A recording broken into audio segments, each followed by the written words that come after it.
Good morning. Welcome to this week's Messiah Minutes. I thank you for joining us. Please continue to like this and share it, and I hope you're getting something out of it. I really enjoy teaching it, so thank you for that. A couple announcements before we get started. Tomorrow night we have youth, so we ask you to come tomorrow night and help support our youth group. We also have adult service Wednesday night, so come tomorrow night for that. It starts at 6:30. Oh, for our youth too, please sign up for meals. We have some meals that are needed. Reminder that we have no life recovery group meeting until after Labor Day here at the church. Another reminder for baby bottles. If you haven't turned those in yet, we need those back. Don't worry if there's change in them or not, but bring them back either way. They like to get those back. It's VBS week. Everything's going great. Let me say thank you to everybody that's helped with that. Everybody's volunteered their time and donations, so thank you very much for that. Another reminder, this Sunday coming up, it's a fifth Sunday, so it's a family service. So there's no youth or kids ministry. There will be NTP. So please come join us Sunday. I will be preaching the message. So I would appreciate if you come out and see us and just spend some time with us. Thank you for that. Let's get back into it. So we've been reading again. I don't know how many times we've done this, but it's a lot. And we're going to stay on this because it's a big topic. So we're going to keep talking about 2 Corinthians 10, 3 through 5. For though we live in the world, we do not wage war as the world does. The weapons we fight with are not the weapons of the world. On the contrary, they have divine power to demolish strongholds, and we demolish arguments and every pretension that sets itself up against the knowledge of God, and we take captive every thought to make it obedient to Christ. Another verse I want to highlight today is what Paul writes in Romans 12:2, do not conform to the pattern of this world, but be transformed by the renewing of your mind. So last week we talked about how we are being molded by everything that's around us. And that mold kind of impacts the way we think about things, the way we process things. And it's harder to take every thought captive in here if we don't even really know why we're thinking the things that we do. I think it's even harder to control our emotions when they are linked to our thoughts and the way we're being conformed and molded by the pattern of the world around us. So I asked you to think about a couple questions last week as you consider the connection between your mind and your emotions. I asked you to think about, what situations kind of trigger a strong response in me, a strong emotional response. I asked you, what is the situation? Think about it, and what is your response? Actually dive into that. Start thinking about it. Like I said, get into your own head. Start thinking those things. And how do my emotions shift when I intentionally change my thinking? So I talked about that last week. And this week I just kind of want to talk about that some more. Let's think. Have you ever made a decision and then you got to try and understand what led to you making that decision? So it turns out that our emotions and our decisions are largely determined by what's happening up here and what we're thinking about. In fact, we actually have a part of our mind where all of our decisions get made. It's kind of like the business processing center of our brains. Our minds will weigh the pros and the cons of different actions based on kind of what we think about, what we've experienced in the past, and how we feel about what we've experienced in the past. So our minds will work that way. So the more we become aware of those patterns, of those thoughts, the more careful and kind of unbiased our response can be when we're making decisions. There's a story I'm going to share with you.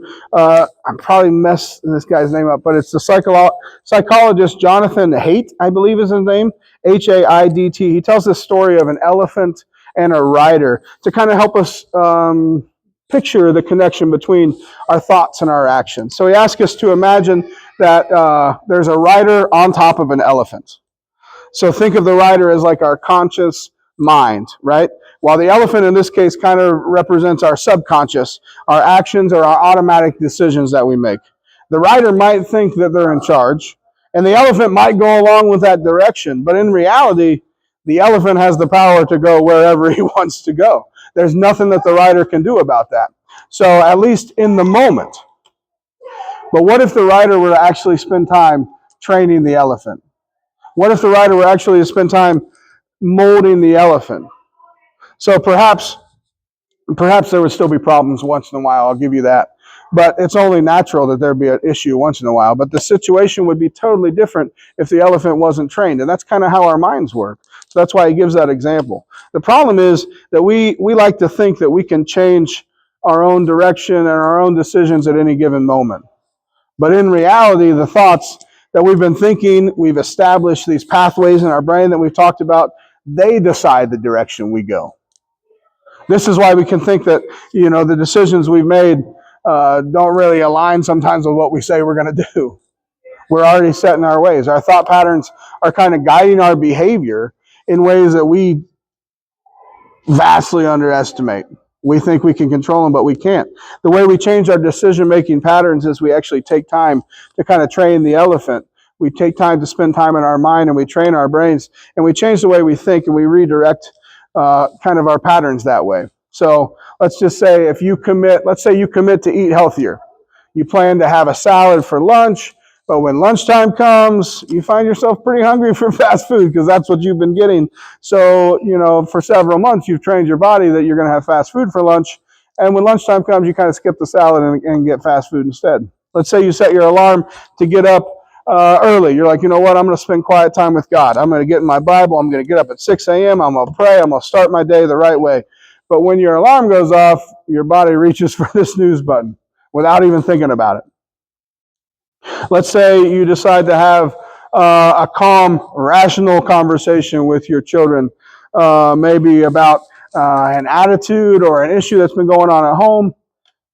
Almost every time your emotions take over that conversation. You start to raise your voice, and when your kids will come back at you, you get defensive, and you get that authoritative tone that we all do as parents. You have a great plan, but it just never seems to work that way. So in all these examples, you've kind of established this thought pattern that you have. It makes the decisions for you. But lasting change requires more than just a behavior modification. It requires an intentional and consistency in your thought transformation. It's just not about behaviors. So the challenge is that we've been thinking this way for a very long time. We've been thinking a certain way for a very long time, and our thinking has become kind of deep-rooted, right? If you think about it, it's the easiest thoughts to think are the thoughts you've already been thinking. I know that's a lot of thinking, right? But the easiest thoughts to think are the thoughts you've been thinking. But for things to change, you have to change your way of thinking. And I know that's a lot to think about. That's also why we don't often change. We assume this path to transformation, to transform our life, is behavior modification. You see this every year when we set New Year's resolutions, right? Or we make a vow that we're going to quit a bad habit that we have. I promise, I really mean it this time, but we always go back to the same thing all over again. Why is that? If you really meant to change, you said you were going to change, why didn't you? I think it's because we focused on changing our behavior instead of the way we think.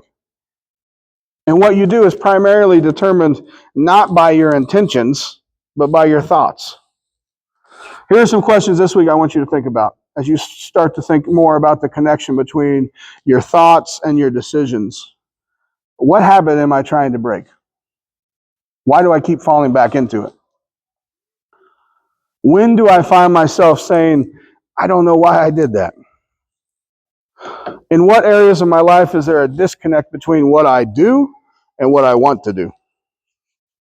And what strategies have I actually done to make changes? Am I actually doing anything besides just talking? Am I putting anything to action? Am I actually spending time reworking things? Being transformed by renewing our minds is not something that happens automatically. We've talked about that. It doesn't happen automatically. It doesn't happen accidentally. It takes intentionality. It takes effort. It takes work. It takes time. It takes you deciding every day to make it a priority. And I've talked to you many times about this. You have to set aside time to get into your own brain. You don't have to live always conforming and being molded to the world and everything that's happening around you. You are actually called to something greater. And God says you have something greater inside you. You have Jesus inside you that can help you with that. But you have to spend time doing it. He doesn't just do it automatically. You got to want to change. You got to want to change the way you think about things. And as you do that, you get this tighter bond with Him. And all of a sudden, your thinking lines up more with His thinking. You start treating people the way that He treats people. That's how it changes, by spending time. That's the connection. That's why He doesn't care about religion. He cares about relationship. So that's my call to you this week. Spend some more time with Him. Answer these questions. Like, why do I keep doing the same thing over and over again and expecting something different to change? Start thinking about that stuff. I appreciate you guys. I'll get at you next week. We'll talk some more about this. Thank you. Love you. Bye.